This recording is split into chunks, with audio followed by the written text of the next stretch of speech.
move on to this afternoon's first presentation, which will give us a glimpse of various tools and techniques to look forward to as we tread the new normal. To help us explore new technologies, innovations, and tools under the new normal for the public sector, ladies and gentlemen, please welcome the head of the Information and Communications Technology Group and the Chief Information Officer of the Department of Budget Management, Undersecretary Maria Francesca Del Rosario. Thank you for inviting the Department of Budget and Management. I'm very excited to share with everyone here utilization of new technologies, innovations, and tools under the new normal for public sector. This is something really close to my heart. I've been with the private sector for a long time. I just came in the public sector just this July 1st when the secretary took over. And the private sector has been helping the public sector for quite a while, especially during the pandemic. So I intend to share with you first my story as to how we were able to help the public sector. So you know that everything that I will share with you later is not just theoretical. They're actually real. They happened, and you can use it in your respective departments now. I am part of the AI and data policy. It's more on the cybersecurity portion of a bank before my stint here in the DBM. No? What we are always focusing is really on the scalability and resiliency. Most IT practitioners would know that horizontal scaling is no longer the norm. It's really vertical scaling. So it means that we anticipate influx of use of data and we accommodate or we ensure that technology that we purchase in the language of the government we procure would be anticipatory of what will happen or what the usage will be in the foreseeable future. And of course, on the faster time to market for those agencies that will engage the public, the citizens themselves. I just wanted to be more personal of what happened during the pandemic is we released secure laptops with VPN accounts to employees before lockdown in March 2020. We call ourselves the Night Watch, no? The women of the Night Watch. We're all women in there. We're setting up the policies for the virtual private network, making sure that all of the employees would have to work from home, would have the proper tools that they need during the pandemic. To be honest, we won't be successful for that if we have established already the digital tools prior to March 2020. No? So it was really a product of a digital transformation that has been going on for quite a while already in the private sector. And I just wanted to share with you also one of the exciting products or projects that we did during the pandemic. It was the cash out remittance. So from the app, you can actually send cash money to your families using the remittance facilities, no? And we were able to develop that in just 3 weeks. And this was in partnership, of course, with the Bangko Sentral ng Pilipinas. Because in the bank, you can't really deploy any project without BSP approvals. But we were able to do that, and it was really a fun experience. And you know, our regulators doing Scrum and Agile methodology, and doing the huddles with us to ensure that the license or the approval for this facility is going to be easily approved because it's in a developed secure operations manner, DevSecOps. Later I'll discuss that. No, we call this a passion project because at that time during the pandemic, you know, most of the people are locked down, so they weren't able to withdraw cash on time, and then mobility is really affected. So those are family members who were locked down in provinces can't get money, or most of them would have low internet and so on. So we developed this particular project for them to get cash from families here in Manila to the provinces. Like you can get money from Palawan, from Luwilier, from LBC, what have you. Just wanted to share that this is the kind of technology that we really developed during the pandemic that I believe helped a lot of Filipinos. My experience in the pandemic and using technology is we were able to sustain services from our home. We are actually running the bank from home. The BSP released their guidelines called Minimum Operational Requirements and Business Continuity Framework for sustaining bank services for continuing ECQ. That's the enhanced community quarantine for our foreigner friends. This is really, like the super lockdown. We cannot get out of our homes. So what we prepared for was to make sure that the backroom units are 100% operating from home. So in a way, this is really a combination of a lot of all applications should be onboarded or accessible via VPN, so they don't have to go to the office.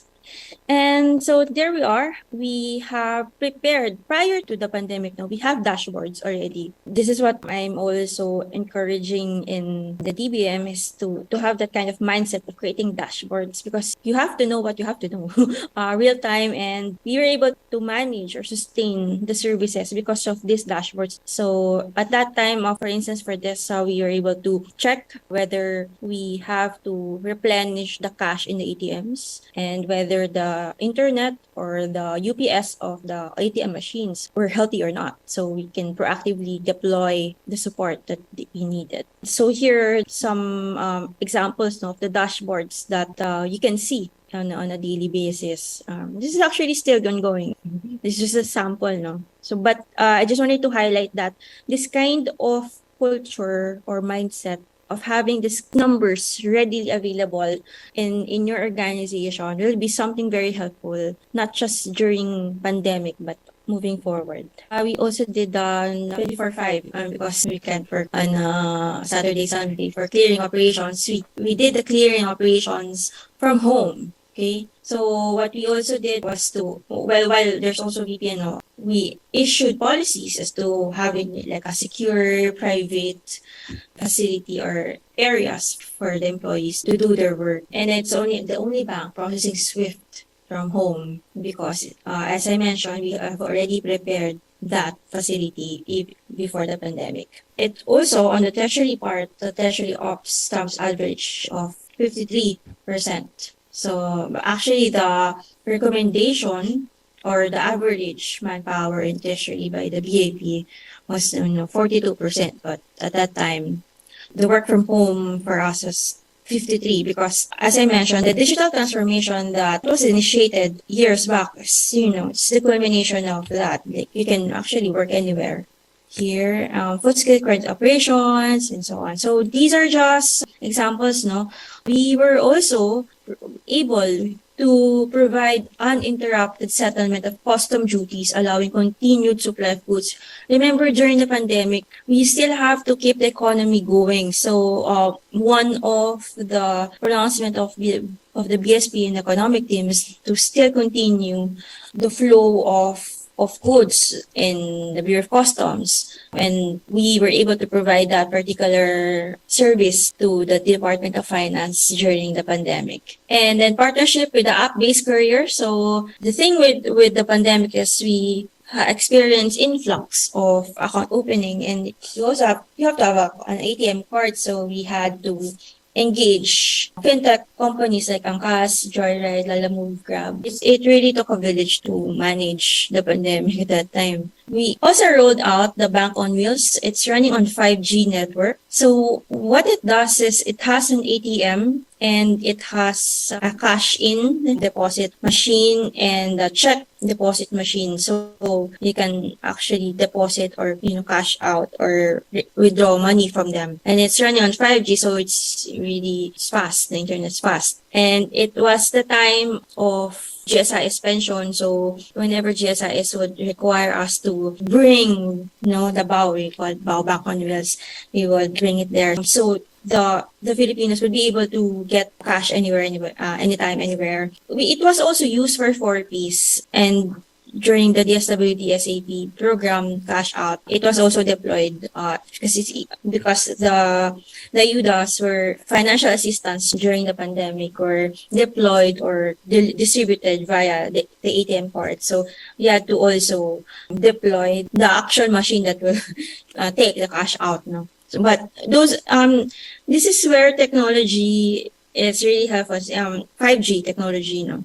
Because I remember one time we went to a really, really isolated area and the bank was very far. So they were very thankful that the BAO was there for them to withdraw cash. Because of course, here in the Philippines, in most areas, especially in the rural areas, cash is still king. In fact, during disasters, we deploy this, no. And here's just some numbers, no, for on the cash out remittance I mentioned earlier. I'm very, very, very proud of this project, no, because it was conceptualized because most of our Filipinos, they're having troubles sending money to their loved ones.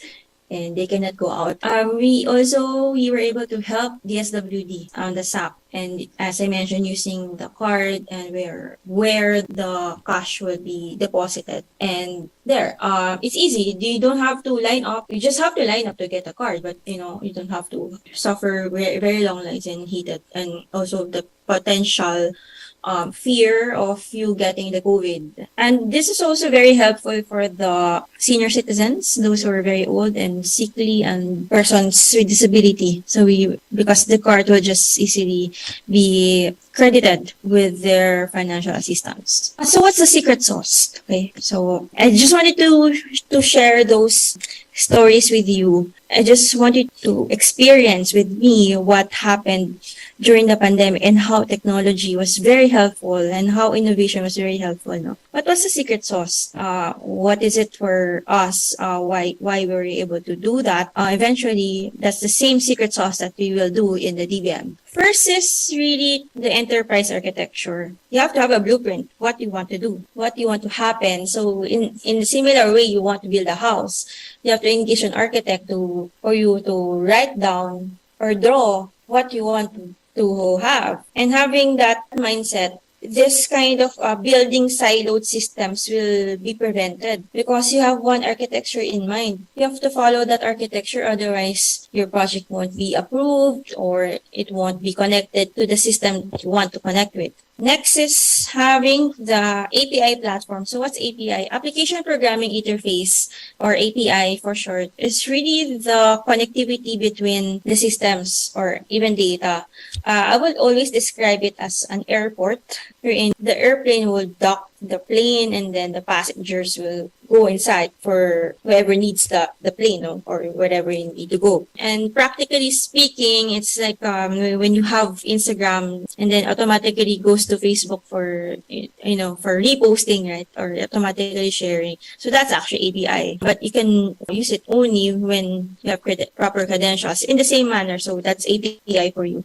So that's a really, really secure way of connecting things, no? And ultimately, business process automation, BPA. This is really the bread and butter of digital transformation. Digitalization is different from digitization and digital transformation. No? Digitization is just translating or changing the paper format, for example, the paper format to a PDF. And that's digitization. Digitalization is really going into the process, like from point A to point B, this is the process, so that's digitalization, making them focus on the process and making them automated in a way, no? But digital transformation is really this three, no? Enterprise architecture, the APIs, the business process automation, is really having that kind of whole organization approach.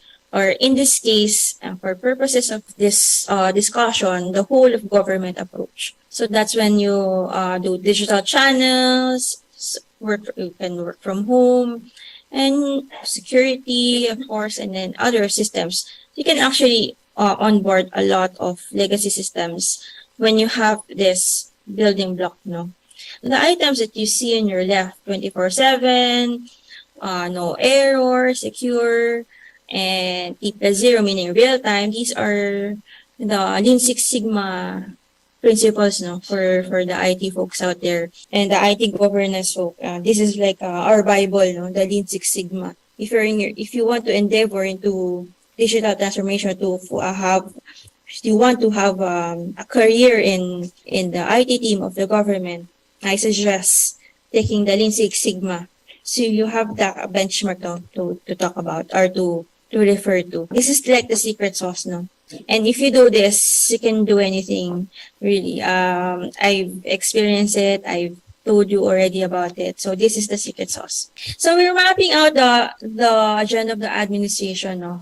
During the SONA, President said that expenditures will be prioritized, aligned, efficiency will be improved, productivity enhancing investments will be promoted, innovations, highlighting agile bureaucracy.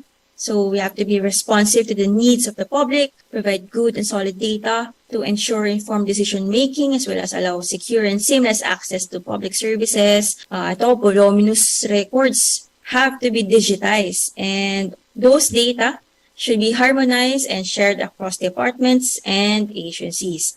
So, to my fellow government public servants here, I know that we want to share information, no? But having the facility to do that is something that we have to collaborate with. So, I would have to talk to my counterparts in your department, no? So, if you want to share data, no, so we just create a platform like Dropbox, Google Drive, OneDrive, you name it. But it's more than that, really. It's really having, as I mentioned, enterprise architecture to properly execute this. I just wanted to highlight this, no? So this is why we're doing things that we do. So we want to increase digital transformation to decrease corruption index. Increasing digital transformation would increase the rate of ease of doing business. So in fact, there are studies out there demonstrating here that with digital transformation, you actually invite investors to come in the Philippines. GDP per capita will improve. In fact, there's a new World Bank and IMF report that GDP per capita will increase by 0.3% per citizen when there's digital transformation in the government. So those are the things that we're doing right now.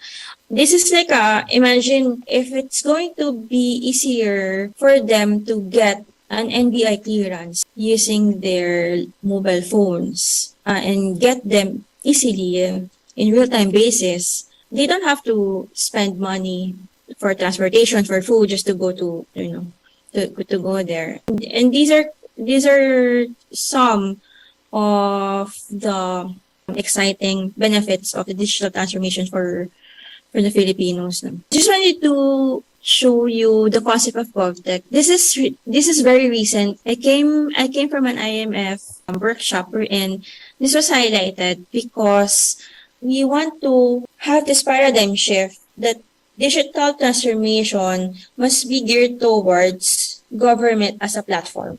So it's a whole of government approach. It's efficient and transparent. You know where your request is at now, and you know when you're going to get the public service document that you need. And we have to do it with the citizen in mind, because ultimately the citizens are our customers, no? So before, there's an analog government, no? So closed-door operations, usually it's manual. E-government is really user-centric, no? One-way communications, ICT-enabled procedures. Digital government is, digital, here's what I'm saying. Government is a platform, open by default, data-driven public sector, proactive admin, and the GovTech is really citizen-centric, and it's really just very simple. You need to renew your passport, you need to renew your driver's license. You can just get it from an app. Those are the things that are possible with GovTech. So these are the new technologies that are being used in GovTech. When I was asked to do this talk, I immediately remembered the workshop I attended on the GovTech, because new normal is just, we're living now in new normal. Or renew normal, I don't know. Because new normal, there was, pandemic. So I wanted for you to know these are the technologies na cloud computing, blockchain, machine learning, natural language processing, NLP, big data, satellite imagery, robotic process automation. The image you see on the right are some of the framework or architectural framework that we can use for GovTech, or my colleagues in the government here. Maybe you can see, where is my agency here? You can actually, well, for me, like basically PFM. For the ICT, that's eGov Infra, their web services, API, cybersecurity. For sectoral information, DigiHealth, EduTech, FinTech, social protection, justice, cadastre, and of course, there's just disruptive technologies, no, like big data, AI, RPA, smart app. Because here's the thing with GovTech, the ultimate agenda or goal for GovTech is to have a transparent and efficient government. So open government, open data. So whenever citizens will need the data, they don't have to request for it because it's out there. That's the point. That's ego for you, no? And then just wanted to also highlight this cloud computing is already a trend. The trend now is not to really own equipments now because, it's technologies change almost every 5 months. And you would want to engage providers that are continually evolving, no? Like the cloud service providers and so on. So IaaS is infrastructure as a service, no? PaaS, public platform as a service, and then SaaS is software as a service. And this is like it's more of a paradigm shift. In fact, in Europe, they had to change a lot of their laws because of this, because technologies change and you have to make it more like agnostic, or the policies would have to be futuristic, or I would call them future proof, no? The term is future proof, proofing the policies. And that's slowly what we're doing in the government, such as we're reviewing our procurement laws to accommodate this kind of emerging technologies. We're reviewing the guidelines for procurement together with the DICT to really standardize everything. So the LGUs, the NGAs, LGUs is local government units, the national government agencies, they will have this kind of benchmark as to what you need for digital transformation. So it's easier for you to procure. You just have to choose which solution you need. Because the preliminaries, like the market research, the analysis, and the catalog for those kind of technology will be publicly available to the government units that need them. So it's easier for you. That's our goal here. And I believe that this is kind of the GovTech or digital transformation that we need, because it's easy to talk about technology, and policy, for one, is very difficult. No? Sometimes I will hear challenges from other government agencies saying that I really want to be digital. We want this app, but we have the laws are not friendly to it, or the policies are not helping us. So this is a way for us to address those gaps for our friends in the government. So we're here to help you to digitalize your agencies. We're also looking at blockchain for transparency purposes. This will entail a lot of, I would call, selection of proper use cases. Because there are things that in the blockchain, processes and data have to be very, very defined. Because once there's an error, it's immutable, so you cannot correct it. So, but there are methods, or like smart contract, or putting your circulars in the blockchain, which I did before in my previous life. So we created the blockchain solution for our circulars. So every time you have to access a circular, it's there. You can access it, you can search it, and it's in chain, it's blockchain. You can see that, the one I'm reading is really the circular that the secretary signed because it's in the chain. So no one's faking it, and so on. So that's blockchain for you. So this is just an example, no? In agriculture,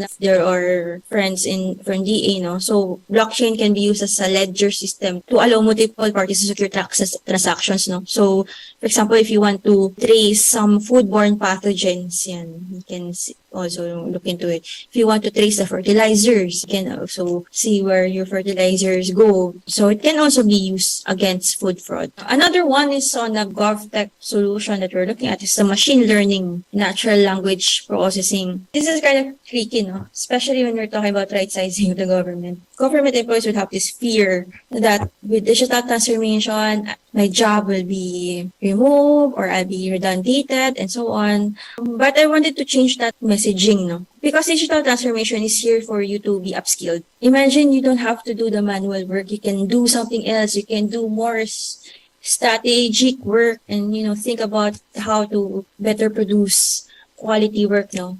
And hopefully you'll be able to do or improve our policies, right? So, and with this kind of technology, it can help not just the government, but ultimately you, the government employee, to be better in your job. And it's really a matter of perspective, no? I mean, if you have to upskill.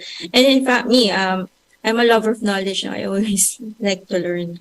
My family would always complain that, you have another graduation because it's really a learning journey for us, for all of us. And with digitalization, it can enable employees to have that kind of mindset, learning new things, more things, and how to be better. Natural language processing is the technology behind chatbots. When we're talking about call center or having service desk, and I was like, why can't we just create chatbot so we can focus more on developing more things for the public? Because, we don't have to dedicate a person to just answer the calls. So we can just have an AI or an NLP to do that for us. Of course, you have to do an escalation, we call it escalation graduation matrix. So there are times that the bot can only answer simple things. So if it cannot, you can just have to escalate it to a human being, which I call the warm body. Big data, satellite imagery, and RPA, robotics automation. So in big data, it's really a collection of the data, or we call it unstructured data, that's out there in the public. And it's actually the job of the data scientist to curate them in a model or something, or if you need certain data for policy decision making. I have one example. There was a question we were servicing, we were assisting a sister company that's into feeding, like animal feeds, and then they want to build branches in certain areas, but they don't know where. So what we did was we used big data and geolocation data to determine how many animals are in a particular area. So they were able to map out, in this area, there are a lot of poultry farms, there's a lot of animals here. So it's better to create a branch here of, to sell animal feeds. So those are the things that you can actually do with big data.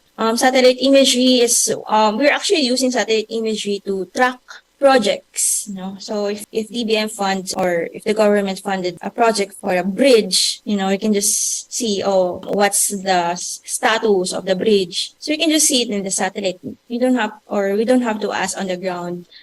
Can you take pictures? Can you send us proof that this is 90% done? So we can already send you the rest of the money, for that project. So it's easy to validate whether the project are really done or not with satellite imageries. It's also being used for asset checking or asset mapping. If the government would have lands, buildings, so you can just track them down using satellite imagery. RPA, as I mentioned earlier, robotics process automation, don't freak out on RPAs. In fact, the ones who our digital transformation champions, which we actually usually call lean engineers, are actually the one who are doing the manual work now. Because they know you have to get the data from this system, and then you have to upload it here, and then you have to download here, we have to upload here, we have to send this to this person. So imagine RPA can just do that in one sweep, and we can just focus on reading more policy, strategy, or enrolling in a school to better your knowledge or to have improved knowledge. RPA is there to help us. This was briefly asked earlier, on the Agile and Waterfall. This is one of the secret sauce. It's Agile. Actually, it's DevSecOps. Later I'll discuss why. Before it's Waterfall. Before you do this, you have to do this. Before you do this, you have to get the signature of this person. You have to go to this USEC. You have to go to this. If you want to create a new organization, right, you have to go to CSC, to DBM, and so on and so on. But in Agile methodology, it's on a per sprint. You can actually do things at once. You don't have to wait. Sometimes you have to wait, but for legal purposes. But for those who can't, it's permissible for sprint. You have to do it. And then DevOps means when you develop, you already deploy it. So you don't have to build the entire thing before you launch. No, you can build minimum viable products and you can do releases. That's an agile organization. Right now, just to highlight DevSecOps, no, development secure operations. So DevSecOps, it's embedding security in the development. It's the shift left, shift right principle, no, in the core testing concept and ensure software quality. So in the DevSecOps, when you, for example, plan and then you code, right, and then you build and then you test it, then release, deploy, operate, monitor, and then again. The sec there is really in the middle of it, and everything that you do, your step management, you monitor, we scan, analyze, remediate, and so on and so forth. And that's the concept of DevSecOps. It's the ultimate agile kit. I don't know what it is. It's the product of a really agile environment. This is what enables innovation during the pandemic. It's this concept. When I mentioned the cash out remittance with you guys earlier, it was this concept wherein security and regulator already talking with us how to develop it and how to properly release it. And then it's really that kind of mindset for us.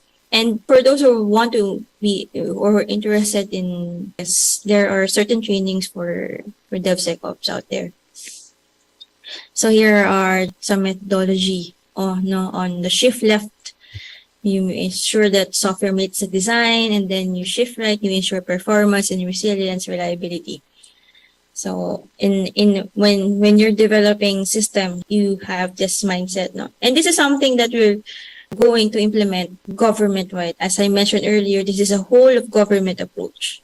And in order to do that, we have now the blueprint, the enterprise architecture, we have the methodology, the DevSecOps. And now we have scaffolding on how you really do it. So scaffolding meaning you have to, it's like building a house, no, or building the crane, the everything. You put the foundation, you put the metal and so on, the concrete. First, the data vault, no, warehouse. So because you have to make sure that the data is clean and standard anywhere. Then business process workflow, the automate workflows, we build fast, no? So because the workflows are already standardized, it's just more of a plug and play mechanism. You don't have to build a new application and then start all over again. No, it's not a more strategic way of doing it. It's having one single platform, open APIs, plug and play. That's it. That's the secret sauce. API, RPA. And AI is something, this is like the product of robust scaffolding. Because when the data is clean, when the workflow are working, APIs are everywhere, RPA, the manual routine tasks are done properly, then it's easier to deploy AI. But of course, this is like to be, it takes a lot of time.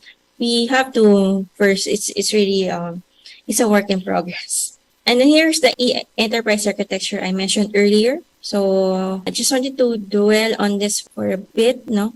When you say enterprise architecture, so we're talking about strategy, business, technology, and process, no?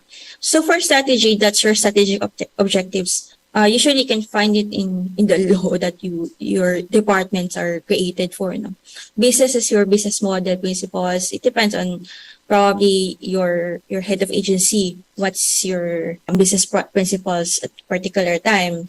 For technology and process, this is the scaffolding that I'm talking about. Briefly, for the architecture, enterprise architecture, this is subdivided into four, no? The business, application, data, and tech, or the infra. So business would align technology strategy to business, no? And then for application, it connects enterprise and makes it consumable. And when you say application architecture, you can see which business or which agency would need this kind of application. So you'll be able to connect with that agency. Easy, right? Data architecture provides fit for purpose and easy to use applications, no? When you say, and here in data, you need, of course, data architects for, you can map out which data you need for your application or for your system, and then you can reuse it for other systems that you may need in the future. So you can actually share the same data architecture to other agencies that will need the same data. Most of the time, I will call it RegTech, no? Regulatory technology. The RegTech principle is if you're the regulator or if you're the auditor, you can just get data whenever you need it because you can have a portal wherein you can just get the data or curate the data that you need for a particular report and so on. Infrastructure architecture connects servers, networks, and the cloud. So yeah. Briefly, for the business architecture, you have to know the strategy, capabilities, value chains. No? But I just wanted to highlight the design feature technology architecture because this will enable like the new normal mindset. You have to prepare for a future. And for a country that's stricken by multiple disasters on a regular basis, you have to have this kind of future technology architecture mindset in mind. And those are the things that we have to always take into consideration that we're archipelagic, we are typhoons come and go, floods come and go, we have earthquake, we have volcano, you name it, we have them. And for application architecture, you have to consider the service design, who are the customers, what's the look and feel, how it will be consumed, and how it will be well documented. So meaning the audit log. Integration. So you have to know which agency or which bureau that within your agency would be integrated, and it's easily deployable. And then reliability, it's always there, secure. Data architecture entails a lot of data strategy and governance. So meaning from the collection, it's already clean, it's already good quality, and then there's data democratization, so you can know data whenever needed. I will call it self-service data management. Anyway, but that's already a different topic. Technology architecture, you have to have strong foundation, reliability, resilience, and platform automation. In technology architecture, as I mentioned earlier, it's really the mindset for a platform. No? Gone were the days that you have to develop system on a per system basis. Right now, you have to develop on a platform basis. And then you have to be futuristic as to who else can use it or how can it be reused by other agencies and so on. Especially here in DBM, that has to be our mindset or my mindset as the CIO. No? Because eventually, in every time I would build something, I have to have a mindset that it's going to be reused by other agencies because we're oversight for almost everything in the government for budgetary purposes, as you know. So there. And of course, higher availability, no single point of failure. As I said, platform automation. My dream really is for every government employee to be able to create their own automation tool because it's low code, no code. Promise, it's easy, just plug and play. You can have a dashboard that, what do you need? I need this data, I need this data, I need to create a dashboard for this. And that we'll be able to provide you that kind of facility. So that's platform automation for you. That's no code, and, democratize. And then these are some examples of architecture. The architecture is not standard for all. It depends on your organization. For example, field health would a different one because they have this kind of different setup. SSS would have a different one. DBM has different. So it depends. But I just wanted to highlight various architecture you guys can use. You can refer to like TOGAF. TOGAF is a go-to. It's very easy to use TOGAF. Zachman is the father of enterprise architecture. You can also use it for certain mapping, EA mapping. But if you're dealing with a lot of business or data, I'd recommend TOGAF. That's what we're using. Also, just some examples on industry-specific EAs. No, in telco, I use ETOM for government. Frameworks out there are for federal government. No, so I haven't really seen something for our kind of government. So kind of mixing BIAN, and TOGAF because in a way, because DBM has a lot of financial transactions, it's really geared toward more on a banking architecture in a way, but taking away some of the items in the framework under the PN. Insurance also has a different one. So for those insurance folks, you can use Accord. The conclusion here is this actually came from the president last month. He said that we are committed to realize the vision of a digital Philippines. We will achieve this by enhancing the country's digital infrastructure, improving the regulatory framework for innovation, ensuring cyber security, and developing the country's digital workforce, among others. The government will also facilitate the swift passage of the e-governance and e-government bills. So there. With that, I end my presentation and I welcome any questions that I may have within my limited time. So thank you very much, Undersecretary Del Rosario. Truly, the pandemic has pushed us, to rethink the way we do things, and has introduced us various avenues for innovation and improvement. The next topic will talk about the challenges and appropriate measures that the public sector must adapt in the age of social environmental extremes in order to provide a seamless public service. Our next presenter has more than 10 years of experience in the area of public sector management, innovation, and European project management to tell us more about public services in the age of social environmental extremes. Let us all welcome Miss Julia Bossa. Good morning, Miss Bossa. Good morning.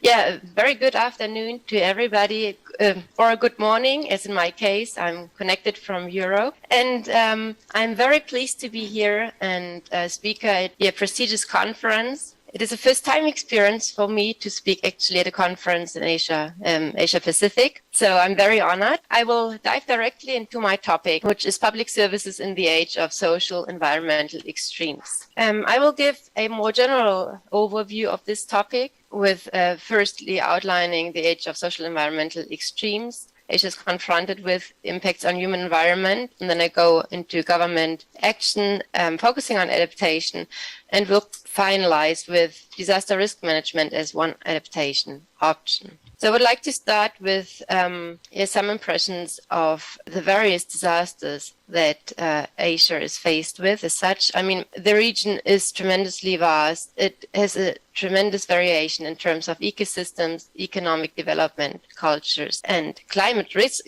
exposure as well. So this picture here, for instance, reminds of the floods that Pakistan experienced this summer, where 33 million people were affected, roughly 15% of the population, with 1.7 million homes destroyed and about 1,400 people killed. So Pakistan experienced in that summer really 190% more rain than its 30-year average. A devastating event. Then on the other hand, in 2020, so to speak about the vast variance in disasters as well, there was extreme winter in Mongolia that was very big threat to the herders community.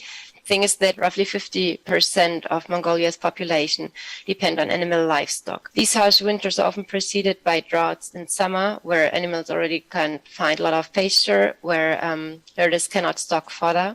And so in winter, when this ground is so frozen that animals don't get any grazing, any pasture, they'll die and put herders' livelihoods at a threat. As we see globally, there's a stark increase in the number of disasters in the 21st century compared to the 20th century. During the last 20 years, actually, climate-related disasters have nearly doubled, which is affecting more than 4 billion people globally. Existing policies point currently to 2.8 degrees Celsius increase by 2100, so far away from the aim of 1.5 degrees Celsius. That were aimed for the Paris agreements. And we know that climate change is already here. We know how it is affecting the frequency and intensity of natural hazards and increasing the vulnerability of countries, especially for small islands and developing states. In fact, over the past 50 years, natural hazards in Asia and the Pacific affected 6.9 billion people and killed more than 2 million. And 6 out of the top 10 highest average annual losses associated with multi-hazards were also located in Asia in 2017, namely Japan, China, the Republic of Korea, India, the Philippines, and Taiwan. Additionally, 7 out of the 8 mega cities most vulnerable to disaster-related mortality are located in Asia, with Tokyo, Osaka, Karachi, Kolkata, Manila, Tianjin, and Jakarta, and they all totaling a population of 130 million people. And additionally, Asian cities see a growing income inequality and a move from rural poverty to urban poverty in many cases. It is also true that East Asia and Asia Pacific house the largest population of slum dwellers. So in fact, Asia is one of the regions that is most vulnerable to climate change. And on top of this, we do not only have single hazard events, but also multi-hazard events, as you'll experience during the COVID-19 pandemic, and as you already referred to, because on top of this pandemic, which provoked a standstill of the world, I would say, your countries had to cope with your regular sequence of other natural hazards, such as cyclones, storm surges, floods, droughts, heat waves, earthquakes and volcanic activities. And the lockdown and the travel restrictions and containment measures limited the established measures for prevention, response and recovery, while at the same time these natural hazards hampered the response to the pandemic and facilitated the spread of the virus. In fact, we can say that the convergence of hazards increasingly drives vulnerability in terms of poverty and inequality, also drives unplanned and rapid urbanization. So in fact, the future riskscape for Asia and the Pacific will include increasingly complex, overlapping and cascading hazards that we have to prepare for. This is a map from the United Nations organization and putting into context COVID and the major disasters that struck in 2020 and 2021. Those areas that are dark red are those areas with the highest COVID cases, and in the circles, the different major disasters that hit at those time. So we see most of them were cyclones and floods, cyclones in Bangladesh, India, Fiji, Korea, the Philippines, and Vietnam, and floods in China, Iran, Japan, Kazakhstan, Pakistan, and Uzbekistan. So your countries had to cope with multiple hazards that could lead to multiple disasters. So an extreme situation indeed. Since I spoke so much about hazards, let me give a definition that is brought forward by the United Nations Office for Disaster Risk Reduction. So an hazard is an event or a trend with the potential to impact a community in the form of causing loss of life or injury or other health impacts, as well as damages to property, infrastructure, livelihoods, service provision, ecosystems, and environmental sources. In fact, the UN classifies 8 different types of hazards. So we have so-called natural hazards, which are meteorological and hydrological hazards or geohazards. So we speak about tropical cyclones, heat waves, earthquakes, landslides, tsunamis, and the like. Next to environmental hazards such as air pollution or soil degradation, biodiversity loss, and biological hazards. So let's say diseases more broadly. And these 4 categories are the ones that immediately come to one side when we speak about hazards in the current landscape, and also the ones that can be influenced and are affected by climate change. And naturally, this even drives the risks of poverty and inequality. But apart from these 4 categories, there are chemical hazards, like the release of chemical substances such as mercury or ammonia, societal hazards, civil unrest, conflicts, stampedes, or financial shocks, technological hazards, which is industrial pollution or nuclear radiation, and even extraterrestrial hazards like UV radiation or meteorite impacts. In fact, the range of hazards that countries should take into account for the disaster risk reduction planning and for the development is very ample. I will mainly concentrate on the 4 first types, so the natural hazards and the environmental and the biological hazards in this presentation. And again, as I said in the beginning, Asia is a very diverse region with very diverse hazards according to the region. Like they range from permafrost thawing in the uppers north to sea level rise, floods, heat waves, and dust storms.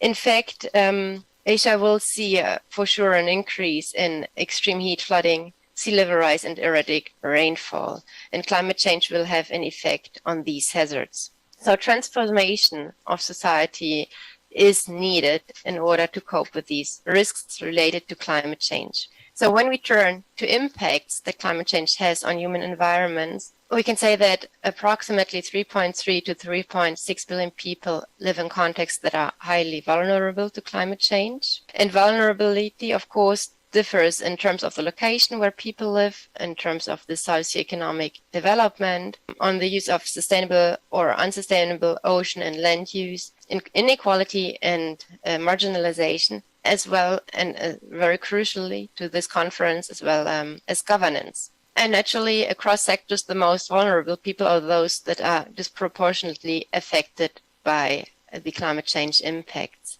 And these contribute to humanitarian crisis where the climate hazards interact with vulnerability and exposure. In fact, in the near term, the climate risks to natural and human systems depend more strongly on the changes in vulnerability and exposure than on the difference in the climate emission scenarios. And as we all know, climate and weather extremes increasingly will drive displacements in all regions, with small island and island states disproportionately affected.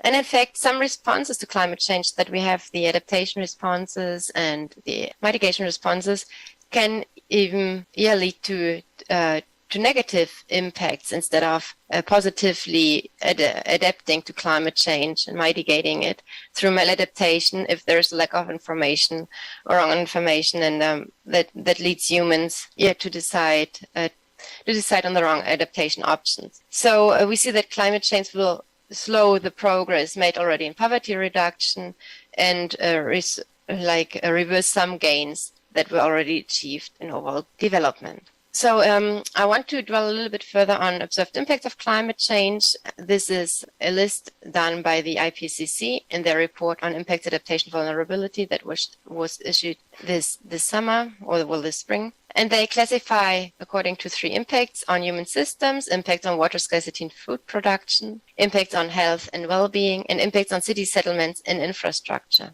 So the darker the color, the darker the circle, the higher the confidence for the impact of climate change. Minus means reverse impacts, and plus and minus might mean that there are some negative impacts and some positive, depending on regional differences, for instance. If we look now at water scarcity and food production, water scarcity, there may be some positive effects in some regions, but negative in others. Animal, livestock, and fisheries will negatively be affected throughout. And then there are crucial impacts on health and well-being, with an increase on infectious diseases, which is easily understandable if we think about increased rainfall, increased flood risks, and with possible damages to infrastructure like water or disposal infrastructure, which may small island states actually. So when I speak about key risks, and according to the IPCC, these are the most pressing concerns that are caused or aggravated by climate change, and they can result from direct or indirect effects. Yeah, and here we see in red on the outside the different impacts that climate change has on the ecosystem. For instance, there are slow onset changes in terms of atmospheric temperature and change in rainfall patterns. These and then the changes on the ocean ecosystems, like ocean acidification, increase in ocean temperature, and these all lead to relative sea level rise. Plus the changes provoked in extreme events with increased storm surges, as we already said, marine heat waves, an aggravation of the El Nino and La Nina phenomenon, and increasing cyclones. So these all affect the system of small islands and drive their key risks, basically. So as we said, sea level rise will lead to loss of marine and coastal biodiversity. It will also lead to loss of terrestrial biodiversity, lead to submergence of reef islands. This again, and together with the extreme events on the right-hand side, will lead to a destruction of settlements and infrastructure, a degradation of human health and well-being, water insecurity, decline in livelihood, in economic decline and livelihood failure, as well as loss of cultural resources and heritage. And all these become drivers for reducing the inhabitability of islands. When we now look at government action against the background that I just pointed out, I would like to emphasize that climate change, ecosystems, and human systems are seen as coupled systems. This here is the current portrait of the systems where human society interacts with the ecosystems and climate change. So human society, through the, of course, drives climate change, tries to adapt and mitigate climate change, but not sufficiently enough, at least not in current scenarios. Climate change has huge impacts on human society, huge impacts on the ecosystem, and additionally, humans, through, for instance, deforestation, impact on the ecosystem in negative ways as well. So this is the disequilibrium, the unequilibrium we experience right now. All this is driven by the risks of climate hazards, of course, and the increased vulnerability and exposure. And we should try to move to a system where adaptation and mitigation significantly increase. So and prevent an aggravation of climate change, where humans increasingly conserve and restore the ecosystem, and where the ecosystem then has much more capacity to adapt within its own limits to climate change and to provide livelihoods to humans and to human society. So, in fact, when we speak about adaptation, climate change adaptation, we speak about the adjustment of already existing systems. And this kind of adjustment, of course, depends on the capacity and effectiveness of governance and decision-making processes. I would like to briefly outline some of the examples of adaptation processes. So if we think about energy systems, for instance, diversifying energy sources might be an adaptation option. If we think about terrestrial ecosystems, sustainable forest management might be an option. For ocean and coastal ecosystems, mangrove and coral reef restoration. In terms of food and agricultural ecosystems, it would be irrigation and water management. For settlements, for urban settlements, it is flood protection measures and seawalls, for instance, also sustainable land use planning and regulation. Very important here, regulation, to prevent new settlements in flood-prone areas, for instance. And finally, in the area of health, adaptation options could regard reducing air pollution. And globally, luckily, we've seen an increase in adaptation planning and implementation throughout all regions. So at least there are 170 countries and many cities that include climate adaptation in their climate policies and in their planning processes already. And in fact, when we speak about adaptation, we have two ways. So there's the planned adaptation, which is through often direct government intervention, like, for instance, changing labor laws to decrease the exposure to extreme heat, the expansion of natural resources. And then there is autonomous adaptation, which happens kind of automatically and is a direct response of the population of people to already existing climate change experiences and to manage current impacts.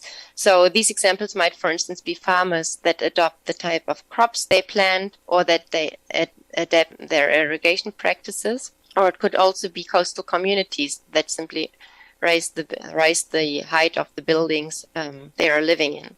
However, although it is positive that there is an increasing amount of adaptation options and adaptation is taken very seriously by governments across the world, many initiatives prioritize immediate and near-term climate risk reduction, and this reduces the opportunity for transformational reduction. Many initiatives are still fragmented, they are small-scale, incremental, and sector-specific, and they focus more on planning than on implementation. Additionally, of course, adaptation mitigation options happen unequally across regions, and there's a widening disparity between the estimated costs of adaptation and actually the money that goes concretely into adaptation projects. So it is important that there is long-term planning and accelerated implementation to close these adaptation gaps. And in order to adapt, we actually need integrated and multi-sectoral solutions that address social inequities, and we need differentiated responses based on the concrete climate risks a region or location experiences that cut across systems and across sectors. Health systems also have to be made climate proof or climate resilience, let's say, for instance, using health action plans that include early warning response systems. And there needs to be an increasing adaptive capacity of sending and receiving areas in order to enable safe and orderly movements of people within and between countries. And some of the cross-adaptation options are, for instance, disaster risk management, early warning systems, climate services, and also risk spreading and sharing, so insurance schemes. And when we speak about disaster risk management and early warning systems, I would just like to point out here that roughly 1/3 of the world is not covered by early warning systems. And that is why the United Nations, together with the World Meteorological Organization, launched an initiative to equip every citizen, or to have every citizen protected by an early warning system within the next 5 years, so by 2027. This initiative was announced at the COP27, actually. And such early warning systems, as you all know, should inform people about the hazards that are on their way. They also should provide information to governments and communities on how to act to minimize damage. Now I would like to look a little bit closer at disaster risk management and risk-informed governance for disaster risk reduction and climate change resilience. In fact, thanks to all the adaptation measures that have already been carried out over the last 20 years, fewer people have been dying, and there has been a substantial fall in the average loss of life per year throughout Asia and Pacific. However, most countries are still ill-prepared for multiple and overlapping crises. It was already pointed out previously, COVID-19 really highlighted the need for strategic planning and foresight, for looking beyond the expected and engage with uncertainty and complexity. And it also highlighted and underscored the importance of strengthening multi-hazard disaster risk reduction and risk governance. So the concept of risk-informed governance is actually at the heart of disaster and climate risk management.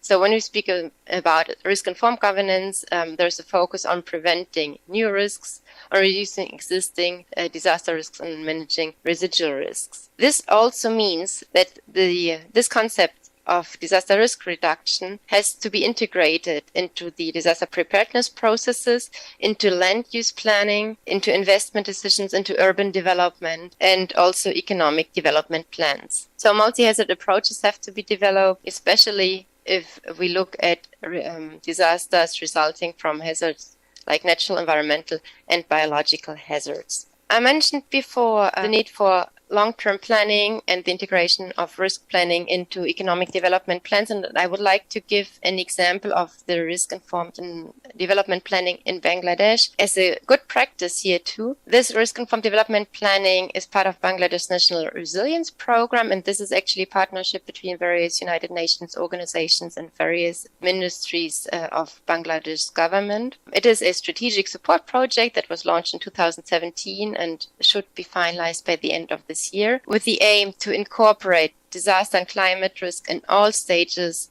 of the country's development planning. So it was really about strengthening government's capacity to design and implement inclusive and gender-responsive disaster management development policy.